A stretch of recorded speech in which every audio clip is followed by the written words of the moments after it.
to it as an even greater divide. And we're going to be discussing how do we close that gap and just taking a deeper dive on how does that affect students right now when they are distance learning.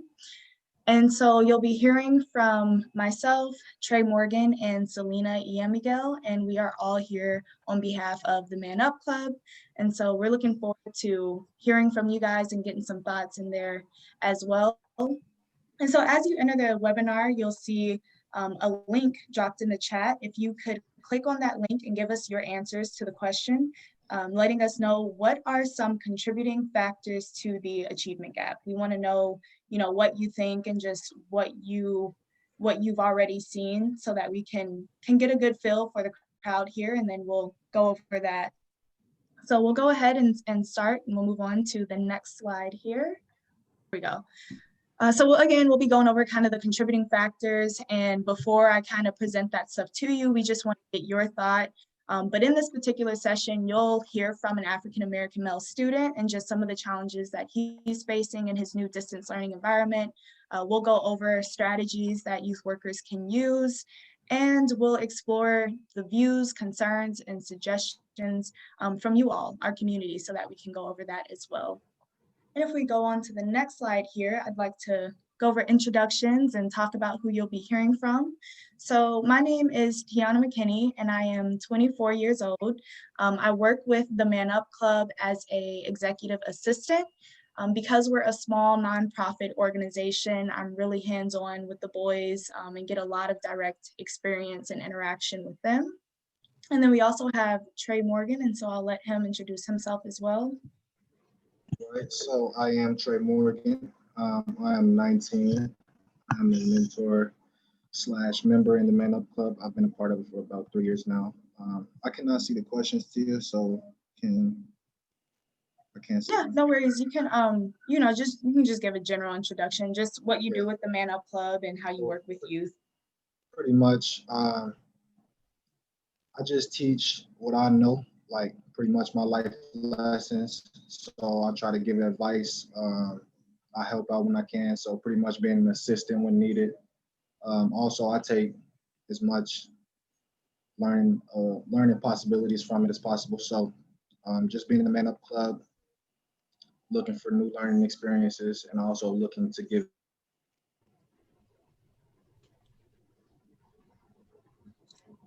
my life in certain ways. We'll get into that more with my direct experiences later. And my name is Selena. Oh, sorry, were you done, Trey? Sorry. Yeah, I'm good. Okay.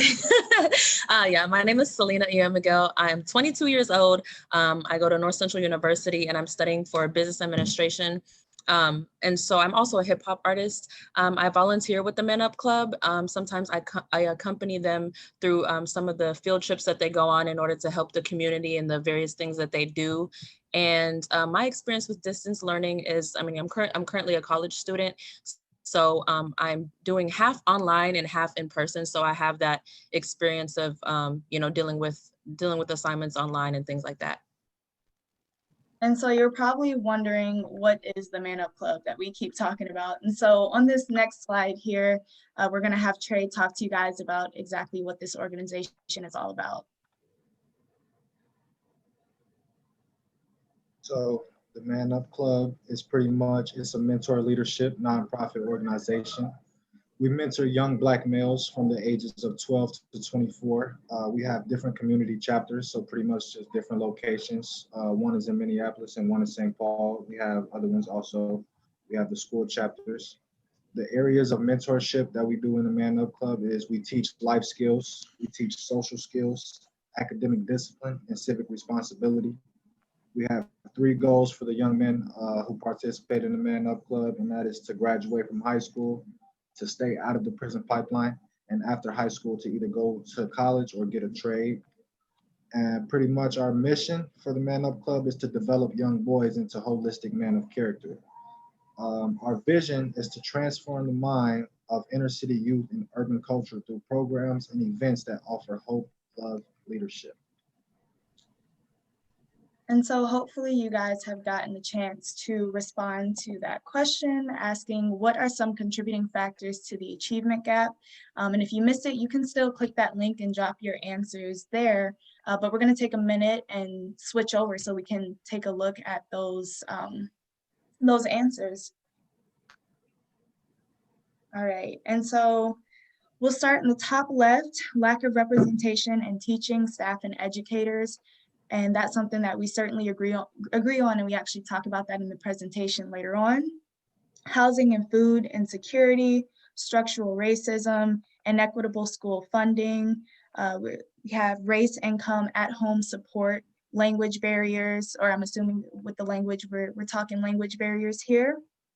Adultism and bias of educators and administrators, systemic racism, white supremacy, and it's small for me guys, continuing legacy of historic inequities, and cost of extracurriculars, transportations, support group. These are all great answers, and we'll go over a lot of this information. And so I think you'll find that you will agree with a lot of the information that we're going to present here. And so we're going to keep continuing on, and we'll switch back over to our slides. And so I'm actually going to start you guys off and kick it off, and it'll be the next one after that. No worries. Okay, there we go. So I'm going to kick you guys off and start off by talking about what is the Great Divide. So it's clear that you guys understand and have a good gist of what the achievement gap is, but I'm just going to go into kind of the history and some of the research that we find, just diving into it a little bit more. But we look at the achievement gap, and it's been defined as a national concern, but an even more serious issue in Minnesota due to the extremity of it here. This chart that you see on your screen lists the achievement gaps between Black and white students for all 50 states. And we kind of cut it down so that you could see where Minnesota falls on that. And if you see that gray that is leaning far to the left, there's kind of two kind of dots that are kind of behind everyone else, and that actually is Minnesota and Wisconsin. I, in doing my research, did not find out until later on that Minnesota actually has the worst graduation rates for Black and Hispanic students among all 50 states. And then that second dot that I was talking about was Wisconsin. So we definitely know that it's an issue here, and it's something that we're very familiar with. And so the more that we can understand about it, the more that we'll be able to pose solutions to actually fix it. But to give you a little bit more stats on it, the US average for white public high school students is 89% as far as who they graduate. And that was 11 percentage points higher than the US average for their Black peers at 78% in 2016. This means that 17.4% of white students had higher graduation rates than Black students in every state and the District of Columbia, again with Minnesota and Wisconsin reporting the largest gaps between Black and white students at 23 percentage points of a difference for Minnesota and 26 percentage points of a difference for Wisconsin. And so on this next slide, we'll go into the history of the issue. And I don't know if you all are familiar, and you can let me know in the chat if you are, with the study that was done back in 2003. It was very controversial, and it was regarding the SAT and just how Black students were underperforming on the SAT, but they looked at that as, okay, how do we explain this? Is it the test, or is there, legitimately a problem that we're not seeing here? And they claim that the SAT test was biased against African-American students.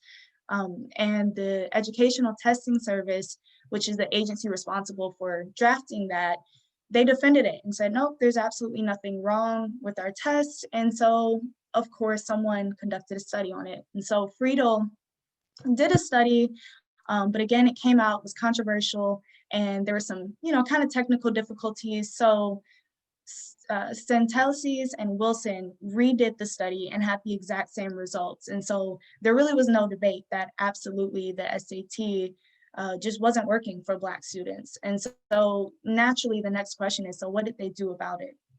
And on this next slide here, we'll take a look at, their response and just how have we dealt with this issue in the past. And essentially the testing center themselves, they didn't want to change it. They thought their test was fine. And so when you create something, you draft it, you don't want to implement changes or acknowledge kind of the mistakes, or just, even if it's not a mistake, just the shortcomings of it. And so they didn't do anything about it. But because colleges and universities recognized this study, respected it, and acknowledged it, they realized that they had to change how they accept applications. And so instead of looking at students and only bringing them in based on these standardized test scores for their college admissions process, they realized we have to just look at students individually, and we have to do it in a holistic way. We have to look at their testing scores. We have to look at their income. We have to look at their background. Have their parents graduated college? And so we can really learn from this. This is a very similar issue that we have with the achievement gap. And this is, a great study to kind of learn from. They say history repeats itself. So to take something like this and recognize that sometimes there are changes that can be implemented, I thought was really great. And so on this next slide, we're going to talk about some of those contributing factors, but specifically how they are even more exaggerated in this social distance learning environment. And so since schools were forced to make this rapid and unplanned transition to distance learning this spring, news outlets, educators, businesses, and nonprofit organizations across the country have consistently drawn attention to the disastrous impacts of the digital divide, borne disproportionately again by students of color and those from low-income households. So some of these are, things that you guys already mentioned. And the thing with poverty and homelessness in a social distance learning environment is that this has become this child's classroom. So where they may have dealt with poverty at home, they had that escape at school where they could get free and reduced lunch. Someone said lack of nutrition, and that is, spot on. But kids don't have that resource anymore because they have to do all their studying at home. So if they're already struggling to have enough food to put on the dinner table, well, now they got to figure out how to feed that kid breakfast and lunch, when before we had kind of systems in place to address that at the school. And then you have, things like just maybe not the best learning environment. Everyone's home is not, a safe space. And so recognizing that we no longer can guarantee that their home environment is going to be similar to their class environment is an issue that we have to figure out how we can best address as youth workers. If you look into how COVID has affected different demographics, some of these same issues have the same effect when it comes to dealing with the COVID pandemic alone.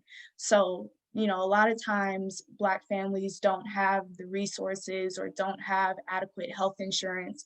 And so this leaves them very susceptible to dealing with COVID. And then a lot of times their houses are, in a sense, what you would call like overpopulated. They might be living with mom and dad and grandma and a couple of cousins. And so when you have youth who have to go out and be interactive, whether it's their sports, their schools, and then they're coming home with mom, dad, and just elderly people in the household, they can tend to be more susceptible to it in that sense because you have elderly getting exposed to it a little bit more. So there's all these contributing factors. But then if you look even into the technology aspect of it, poor internet connection is an issue for some students, even though they have these mobile devices and these laptops that the school is giving them. We're not able to assure that they're digitally competent. So it's no different than if you give we'll say a third grader, a fifth or sixth grade level book and are saying, hey, read this. Well, they just don't have the skills to understand how to do that. And they can't really measure, it's really tough to ask a child to measure that for themselves, but then also to ask them to teach themselves that. So these are all contributing factors that you'll get some direct experience and some personal stories from Trey about. But this is certainly stuff that we know and that we've seen in the Man Up Club affect different students. And so I'm actually going to pass it over to Trey so he can speak to you guys about distance learning and what he's going through, and then kind of his direct experiences. Thank you. Get this slide. All right, so for distance learning, pretty much I'm going to explain what platforms everyone is using. So K through 12 officials were asked which of the following are used for school-related purposes most frequently in your district or classroom. And we have 68% who said Google G Suite and or Google Classroom, 17% who said Microsoft Office 365 and or Microsoft Classroom, and then 1% with Apple iWork and or Apple Classroom. 14% don't use any of these online platforms. And for the next slide, I'm going to explain a little bit more about Google Classroom.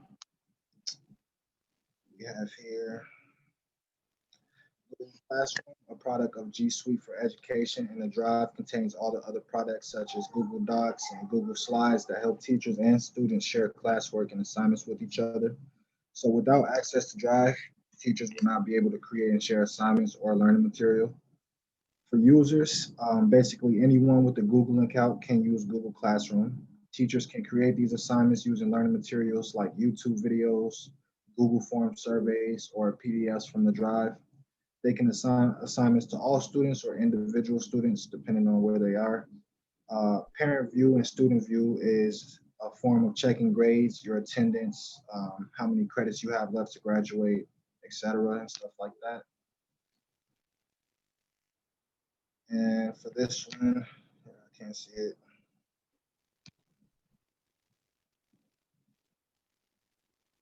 Can I get the next slide, Zone?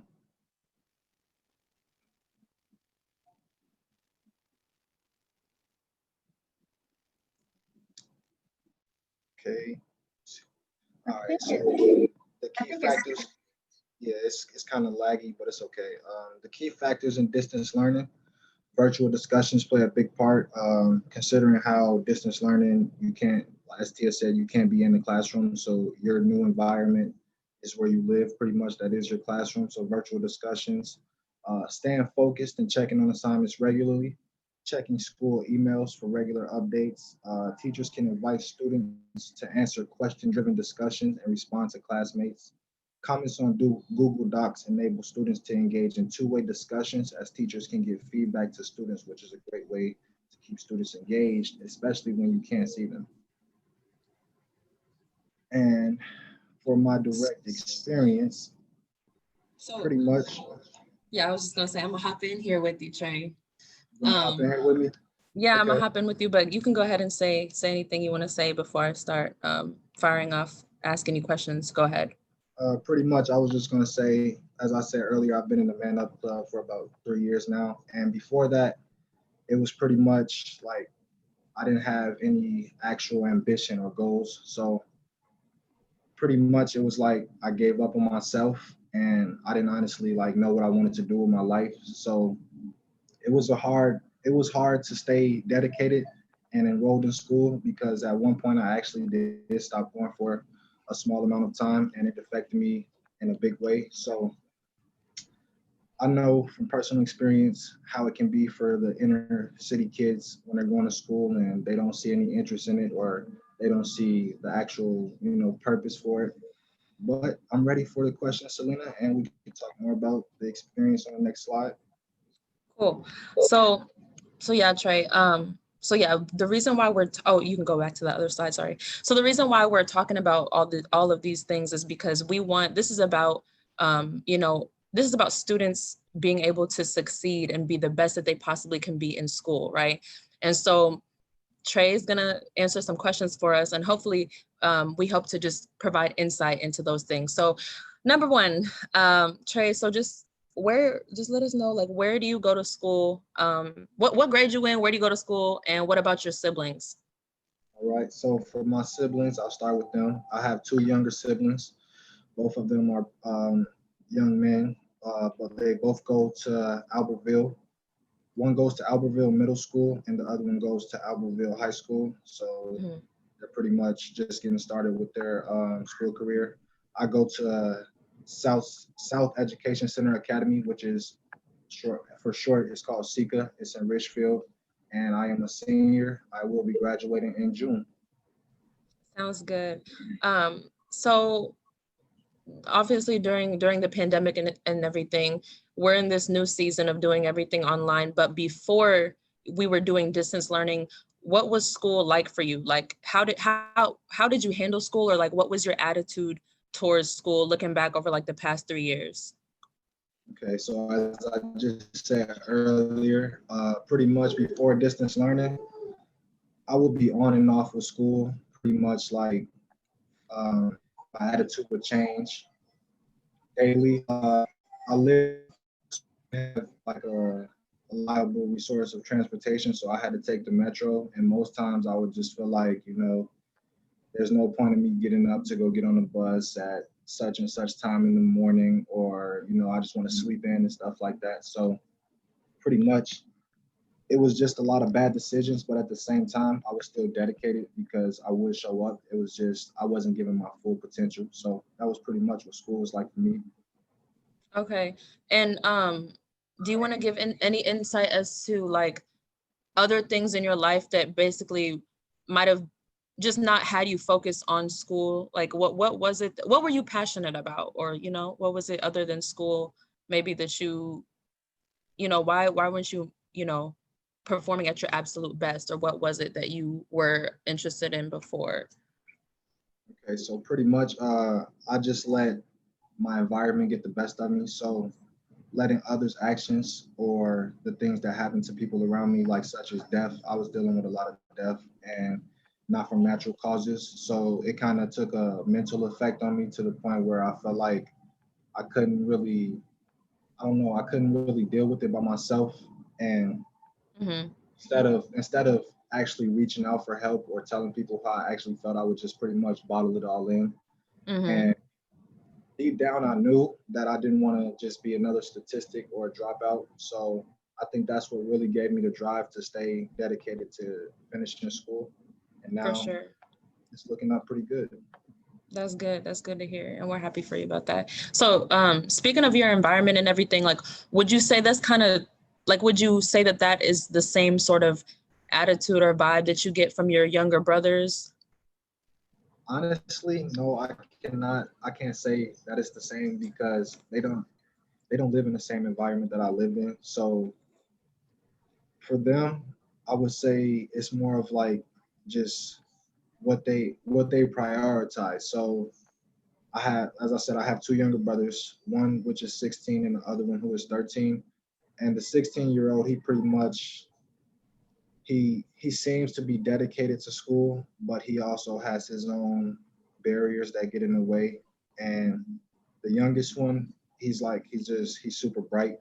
So I really don't say I wouldn't say that they have the same problems I have, but I do know that they do face their own problems in their own ways. So For yeah. sure. For sure. So think back to your friends for a moment. Like, you're in school, hanging out with your friends, because friends, they have a big influence on our lives, and I can vouch for that. So can you let us know, like, what kinds of things have you seen your friends deal with, or, what's really stuck out to you, like looking back and things like that? Like what's been around you that's basically influenced you as far as your friends go? So pretty much I would say I'm going to speak just to the last 3 years in general. Watching my Mm-hmm. friends pretty much not have a mind of their own, like they would they would make decisions off of what others think. So watching them make those bad decisions or good decisions or whatever they were, and then realizing where it led them to, it was just like, I don't want to end up like everyone else. So pretty much me trying to be the positive influence because like for the majority of inner city neighborhoods, it's nothing like there's really no positive influences. So that's pretty much like to sum it up. It's just a lot of negativity and most people let it get the best of them. So, it's hard to overcome by yourself. And when you don't have anyone to show you, like you should do things a certain way, you just pretty much go off of whatever you know. And it can cost you a lot just by living that sort of way. Yeah. Well, you definitely, I mean, every student is, like ultimately their life choices and everything is on them, but like we're human. So we're also really heavily influenced by, you know, the things that happen around us. So for you to like have the ability to self-reflect, and, you know, want to improve and be better like that, I really respect that a lot. And so what would you say is one of your biggest motivations to keep doing what you're doing? Pretty much, I want to say a self-promise. I was about, I want to say 13, and I went to a funeral that had a very big impact on my life. But during the funeral, as I went up to speak in front of everybody, I made a promise to myself and everybody in the room that I would finish school no matter what. So that's the biggest thing that just keeps me going. When I think about that, and I, like you said, self-reflect on life in general, and just realize like I came a long way, and you know, it's we can always go farther. So pretty much never giving up on yourself, you know. Yeah. So we look like we have a question here. Natalia is asking, what's some advice for, let me see, hold on. Let me see, that kind of went away here. So she said, what's some advice for instilling motivation in young people that are coming after you, who are not even interested in paving their path right now? Like, what's some advice that you would give them, kids who really don't care, basically? What's your advice to them? What would you say to them? First, I would say the like first things first, you have to have a way to relate to those kind of students or kids, because if you're just coming and you're trying to say like, hey, you gotta live your life this way, you know, you're not gonna get through to them, because I was one of those kids before. So you gotta have something that can relate to how they're feeling, what their mindset is, because a mindset plays a big part in a lot of that. So if you meet a kid and his mindset or her mindset is just survival, like you know, that is, it's just, you have to understand and be considerate pretty much. So having a way to relate to them, being understanding, and also being pretty much careful, like, you know. Mm-hmm. Mm-hmm. And I feel that. Another question for you, Trey. You in the hot seat. It's fine with um, me. yes, you're doing great.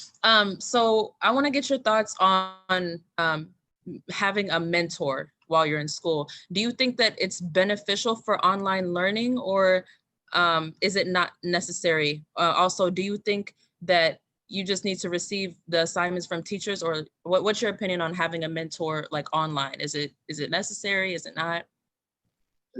I definitely think it's necessary, because for me personally, I do have a mentor who he wants me to check in with him daily on how I'm doing in school. So that right there, to have that level of self accountability and to know that someone actually cares that you're good. Most people feel like, you know, no one cares about what I'm going through. So having a mentor that's actually showing you he cares or she cares, and putting in time and investing time into you, I feel like that will play a big part in success for most of our inner city youth. Yes, that's super nice. So as for our final question, you can submit more questions before I say the final one. I will say it if it comes up. But as a final question, so um, where do you see yourself in the near future? Like, what do you want to accomplish? And are there any worries about where you see yourself? No, I don't have any worries necessarily, but where I see myself in the near future, of course, I want to graduate high school. And after that, I plan on going to do a trade, because I don't really feel as if college would be the right move for me just at this moment, as in the near future, maybe later on in life. But yeah, so I plan on just graduating high school and going to get a trade. And a trade that I'm really thinking about at the moment is most likely doing some type of barber work. So cutting hair, you know, or styling hair, something in that category. And also just traveling. Like I want to go see the world, you know, and take my family with me. So that's That's pretty much beautiful. it. That's beautiful. We have a really good question here, Trey. Yeah. And this is on the real. So Miss Mason here, she says, I live across the street from a youth drop in center for, I live across the street from a youth drop in center for ages 16 through 21. And you know, these kids, they hang out, they play loud music, and they engage in other disruptive behaviors. And she says, as a Black woman who's 57 years old, she has to admit that fear is a factor for her going out to just come up to them and speak to them. Um, She says, I don't want to call the police, but how do folks like me connect with these young people? That's That's really, you got to think about that was that on the is real. definitely a good question. I like that question. So, That's real though.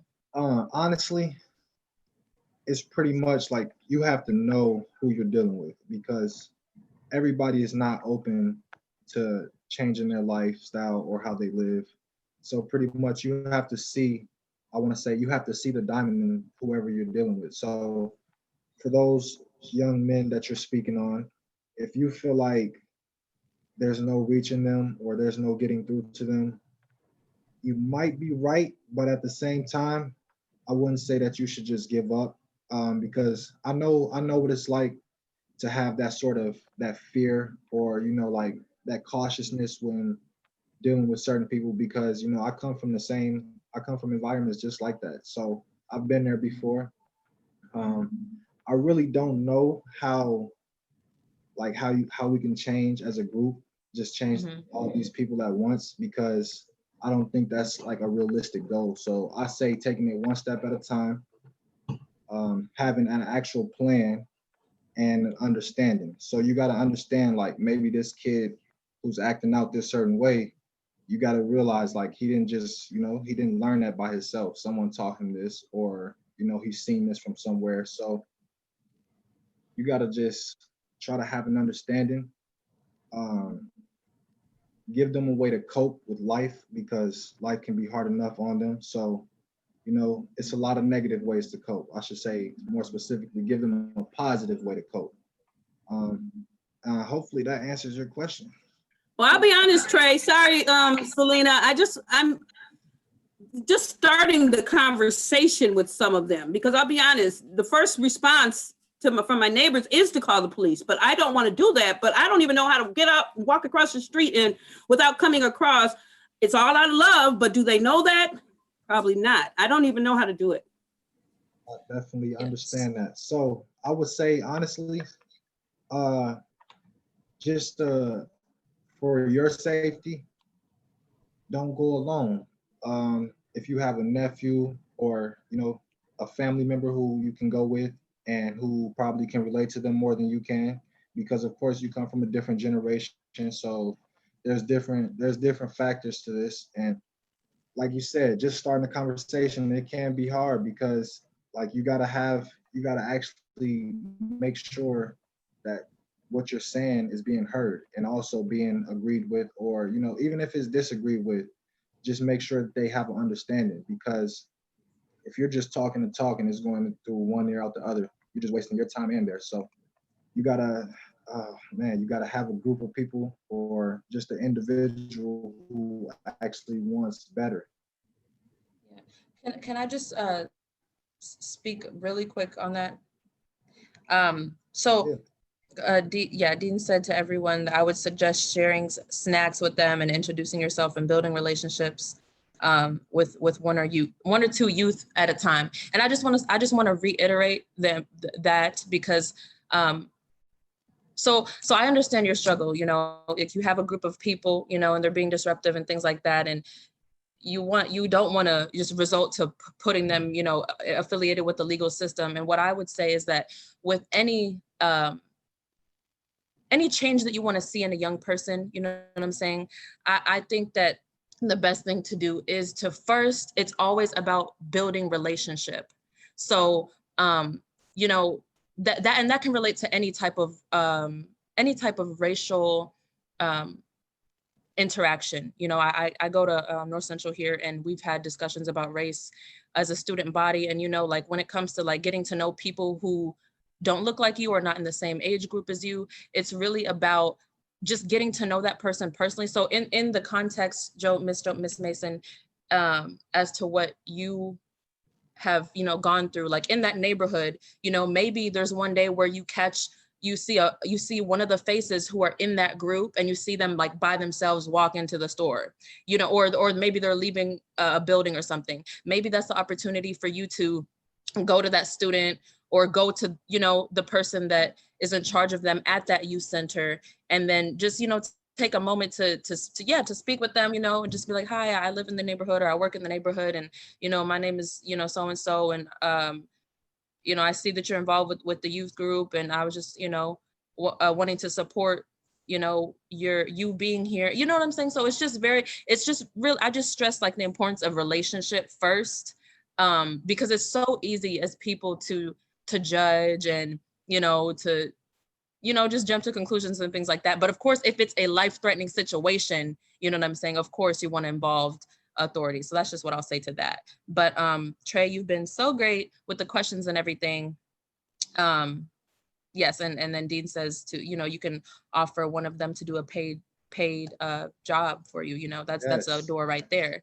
So that's a really loving way to like how a village raises a child. So yeah. We can go ahead and move on. So I really like that question, by the way. yeah. Yes. And I appreciate your input, both of you. I really do. Thank you. Thank you so much. So it is breakout room time.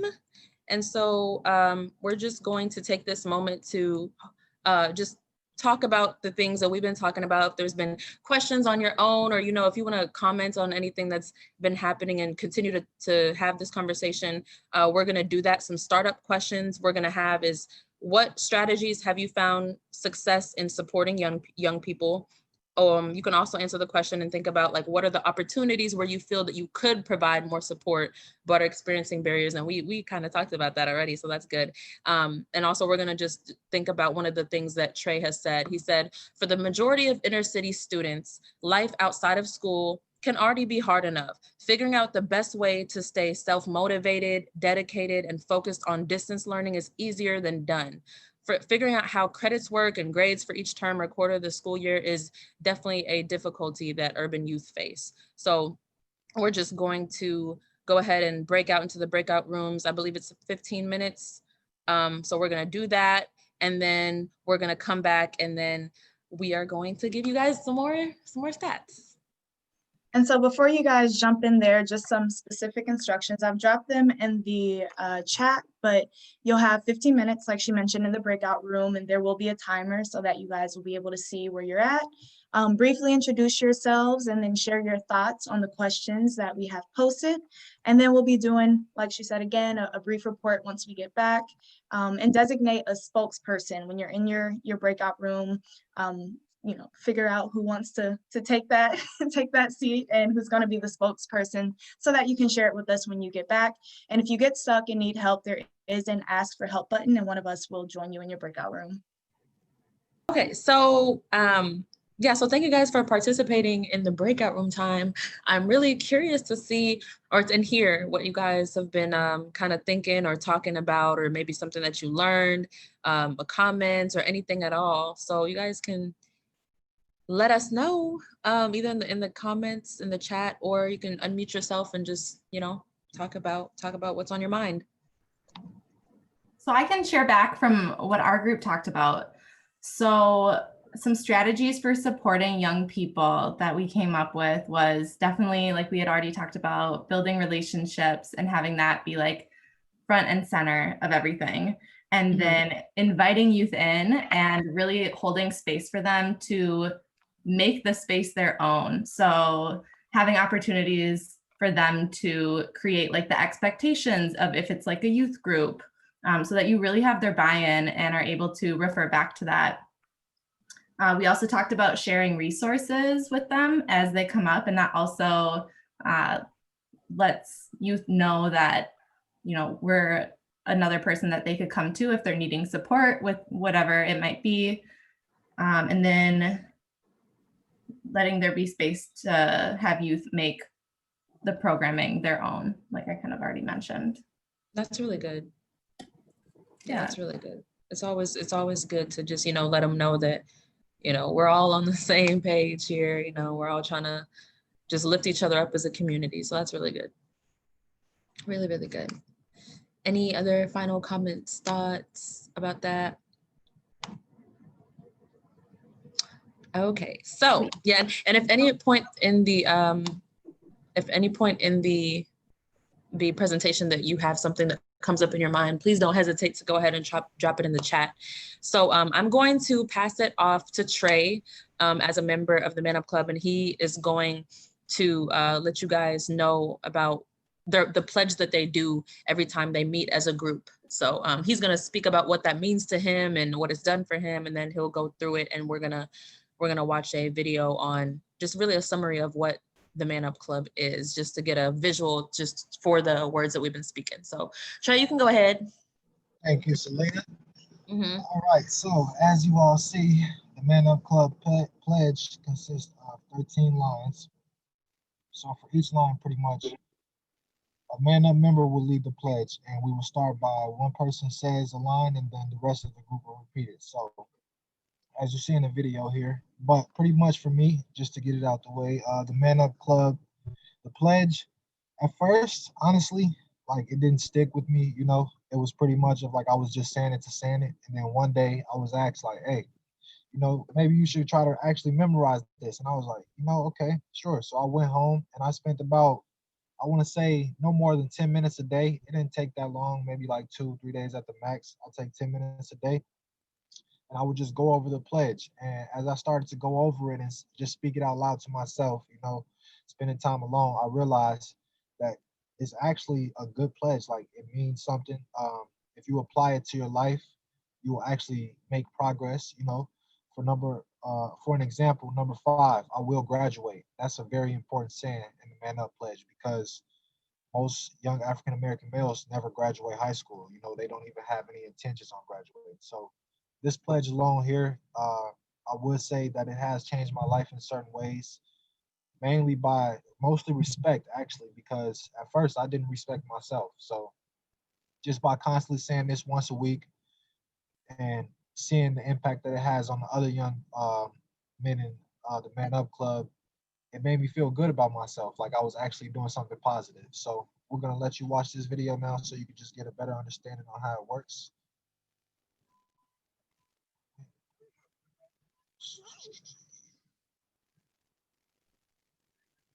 I will respect myself. I will respect myself. I will treat others with the utmost respect. I will treat others with the utmost respect. I will look people in the eye when I speak. I will look people in the eye when I speak. I am intelligent. I am intelligent. I will be on time. I will be on time. I will graduate. I will graduate. I will not make excuses for my shortcomings or my behavior. I will not make excuses for my shortcomings or my behavior. I will not embarrass myself, my family, or my community. I will not embarrass myself, my family, or my community. I will work hard to become successful. I will work hard to become successful. I will respect authority. I will respect authority. I will expect no handouts. I will expect no handouts. I know my value. I know my value. Man up men, we set the trend for our community. Man up men, we set the trend for our community.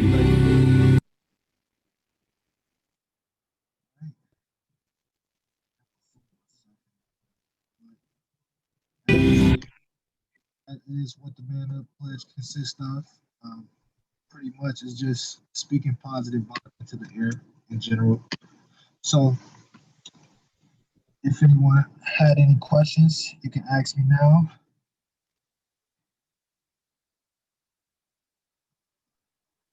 We have a comment here in the chat. So Haley followed up and was speaking to what their group talked about.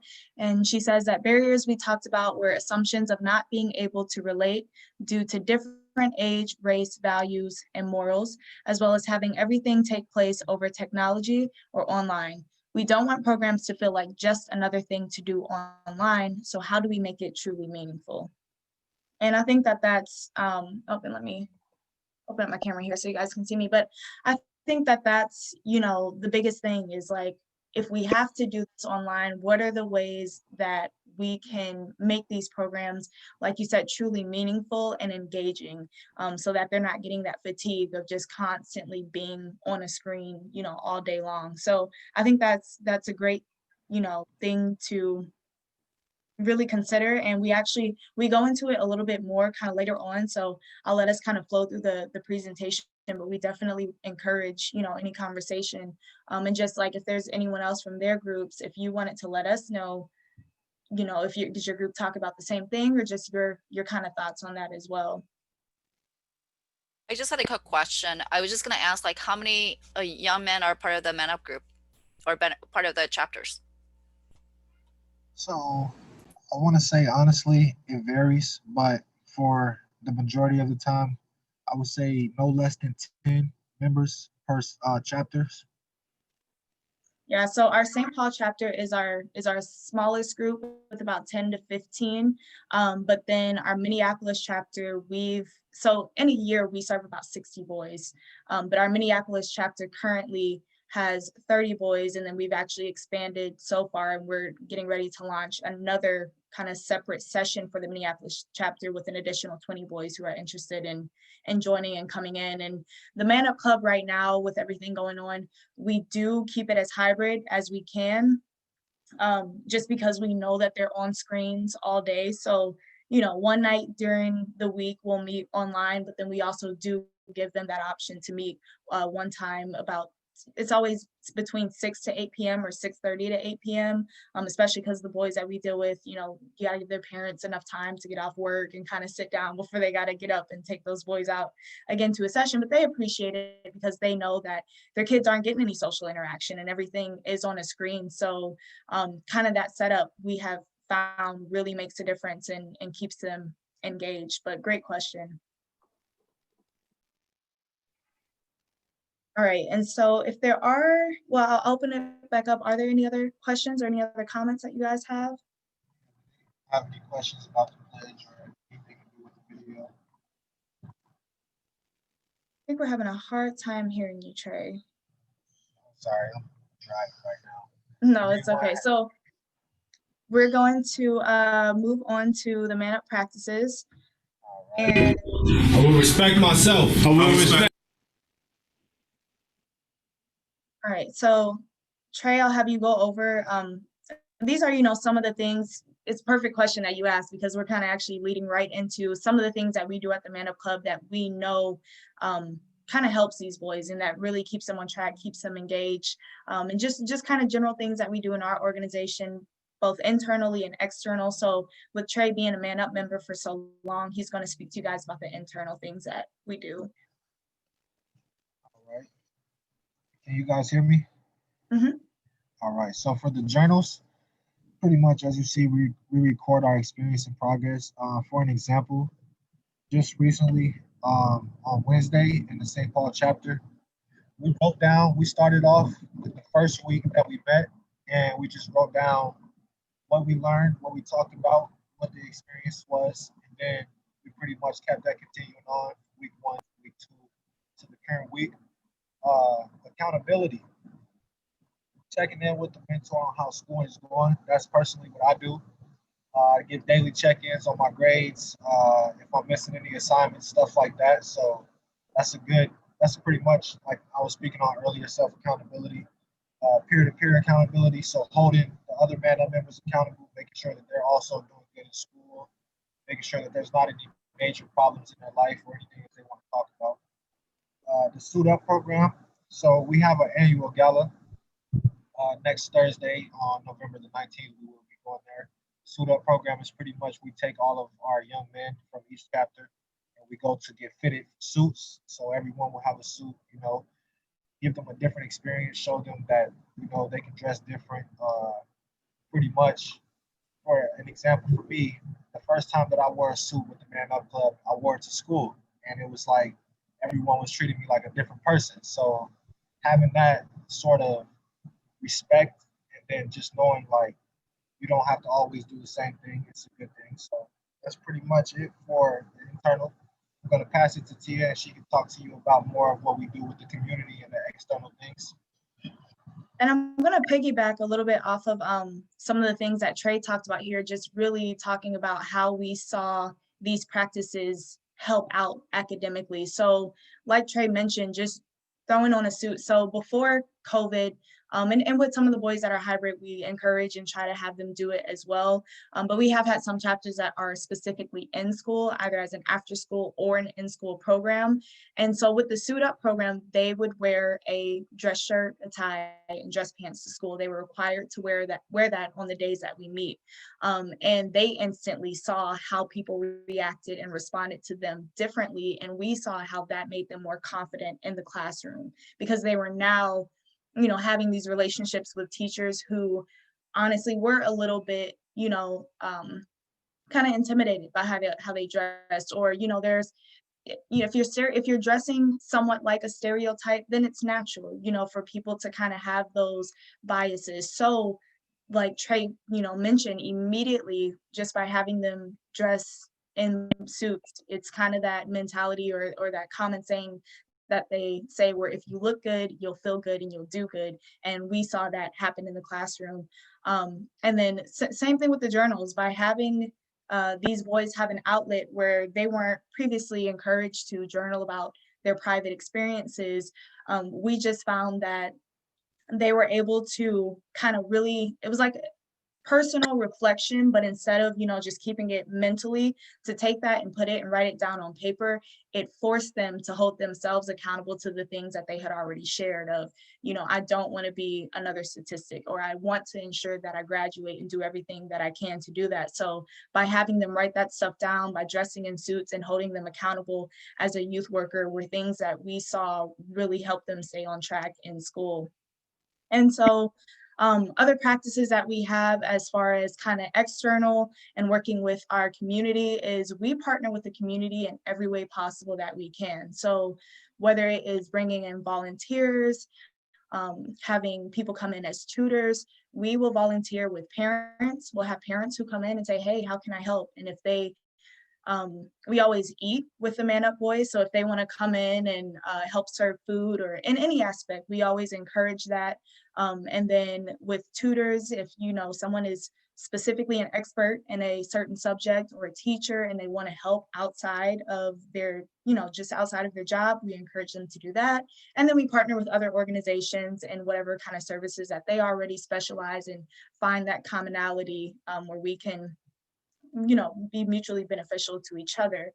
And then we take advantage of other resources such as food shelves and groceries. So knowing that, or food shelves and then providing groceries. So knowing that a lot of these boys suffer with, adequate nutrition and the social distance, or I always say social distance, is distance learning environment, we partner with local food shelves to ensure that, as a youth worker, you can recognize that need and then go and partner with them and ensure that now they have weekly groceries and things like that. So those are some of the things that we practice that we know directly address some of those contributing factors that you guys have talked about in your groups and that we talked about earlier on in the slide.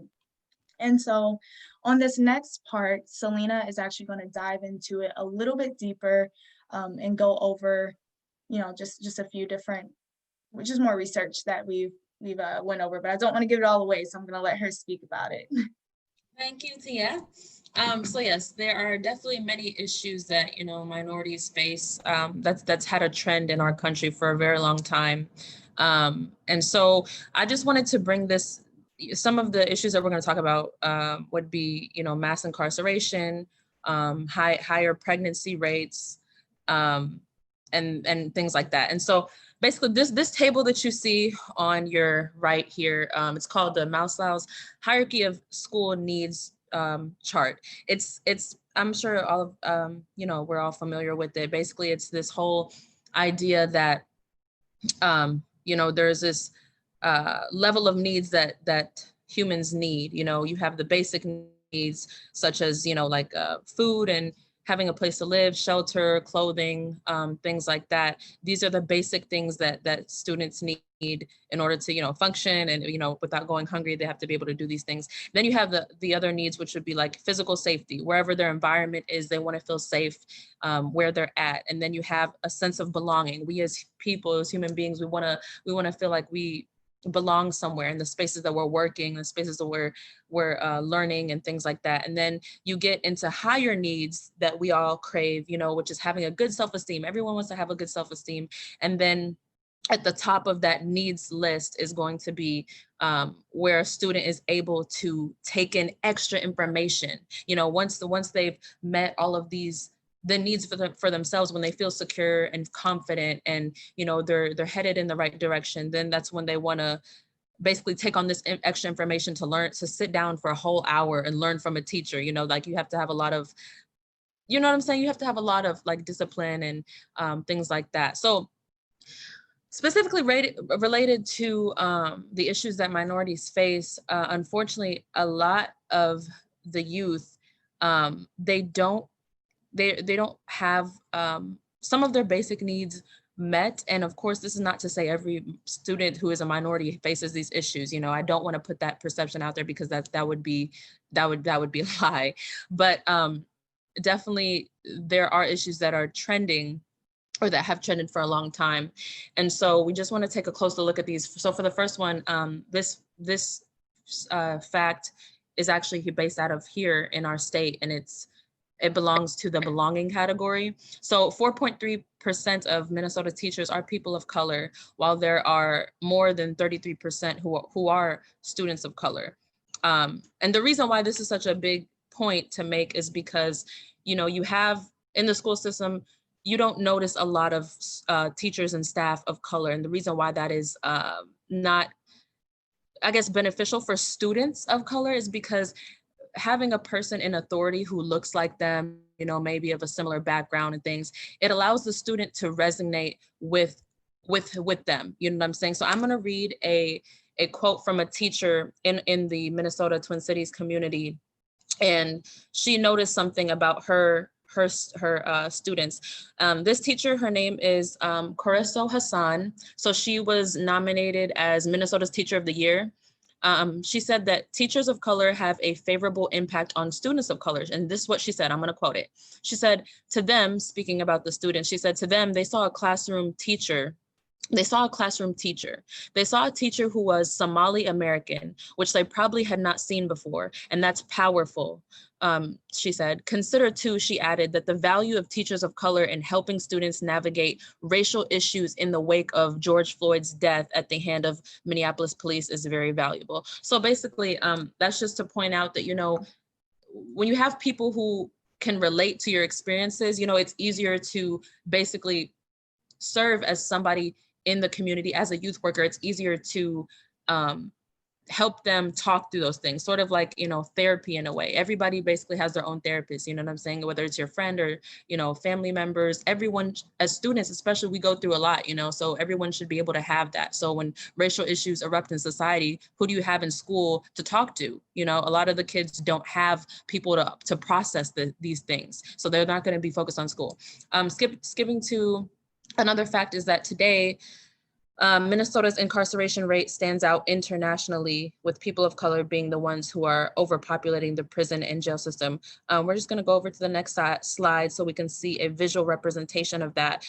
So as you can see here, we have the racial and ethnic disparities in prisons and jails, and specifically in our state. As you can see here, we're going to take a figure, 100% of people who are currently incarcerated. And then in Minnesota, you know, the population is 83%, and this is just in Minnesota, 83%,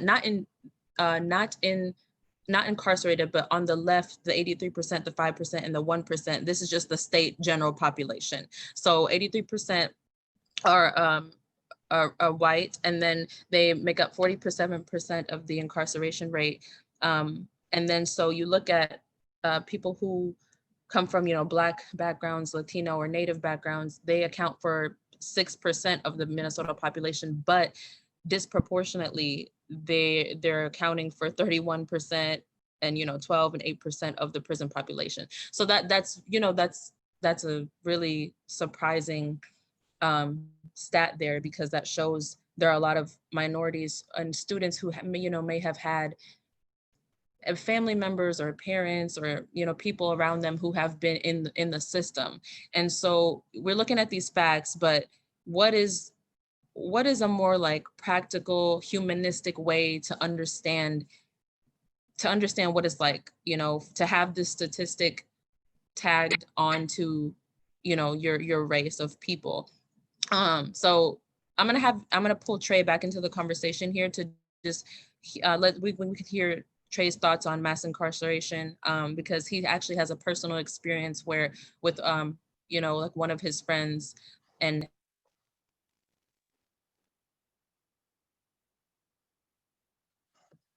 Wait a minute. You are muted. I can't even hear you. It's okay, Trey. You can go ahead and share your experience. were you guys Alright. able to hear everything I said? So Yeah, we got the gist of it. So Trey, go ahead and share your all experience. right. So pretty much, just to make it quick as possible and most like pretty much simple, I have a younger cousin, and this is just one example out of many. We were getting suited up for the gala that's coming up, and as he was looking for his suit, he got a phone call, but the phone call was from a prison, which is his dad is located. So pretty much after he got that phone call, his whole energy just it went downwards. Like he was irritated. He didn't want to be there anymore. He didn't really care about what suit he got. He just wanted to go home. And I can sort of understand it, but pretty much the point that I'm trying to get across is generational curses, pretty much. So most students and most kids, when they have like I said earlier, negative influences, it does play a big part in their lives. And that's pretty much the gist of what I'm trying to say.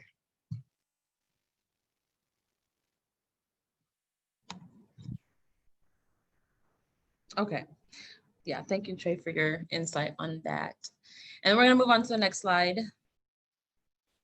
So another issue that minorities face would be teen pregnancy. Of course, that's going to be really hard for students to go through. What you'll see is as a result of teen pregnancy, we'll have early dropouts. So you have students who will be struggling trying to do work in school and also take care of another child. But even outside of pregnancy, older siblings are having to take care of younger ones while the parents work. You know, it's this whole dynamic of struggling with one responsibility versus their own life. And the cycle just continues. You know, you'll notice that with a lot of kids, you know, if they went through an early pregnancy, then, you know, people in the home are unable to like reinforce what basically like, you know, getting kids the knowledge that they need on, you know, sexual contraceptions and things like that. And so instead of pursuing academics, they focus less on school and more on, you know, temporary fixes.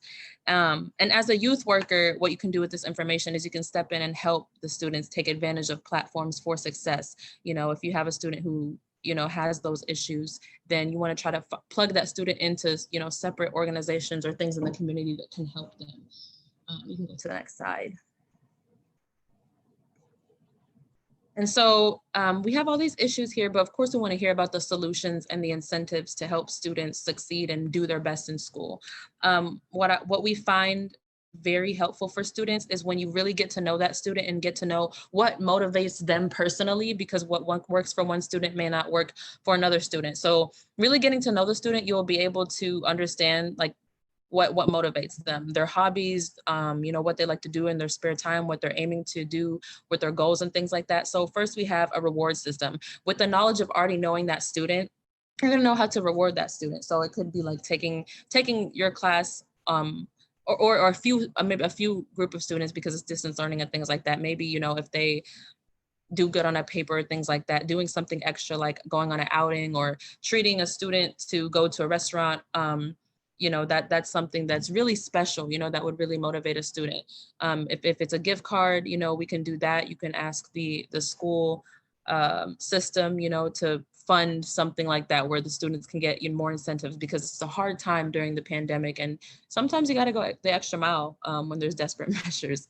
So, and then also as youth workers and things like that, we also want to get hands-on as possible. And that can mean check-ins and office hours being allotted to that student to make sure that they're on schedule, on time, creating an agenda for them and things like that. So yeah, and then there's the third point, which would be assessing and taking action on these things. So making sure that the student is competent and things like that. So. Okay, and so the last thing that I'll say is There's some thoughts on distance learning aside from what Trey's already shared with us. Basically, but before I get to that story, I will say, so if there's anything in the chat that you all want to say, just share one thing that you're thinking about or taking away with you from today's session.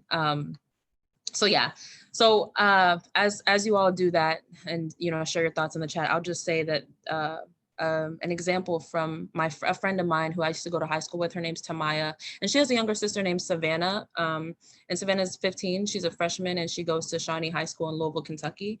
There's a lot of students of color who go there, and so I'll just read. I basically took my time to interview Tamaya on what she's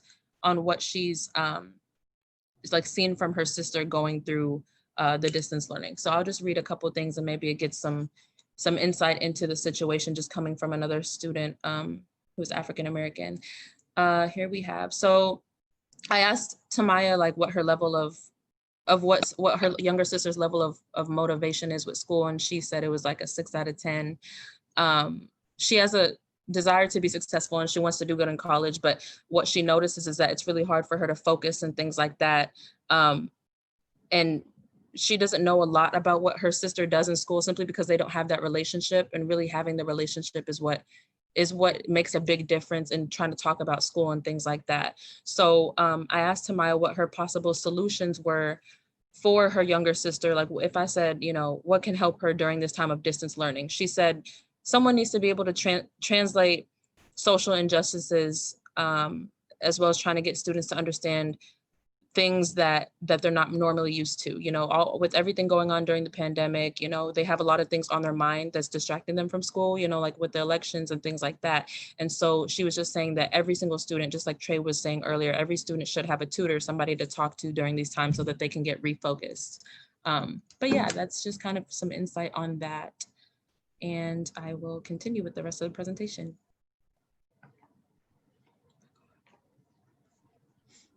All right, so we're going to jump to the next slide here, and it'll be in regards to some local initiatives.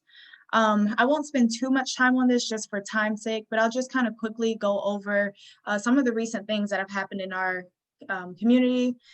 SPS Commerce donated $300,000 to sponsor learning pods to address Minnesota racial achievement gap. So these learning pods are great because they address a lot of the factors that we know are hindering students. They allow them to, one, not always be behind a screen.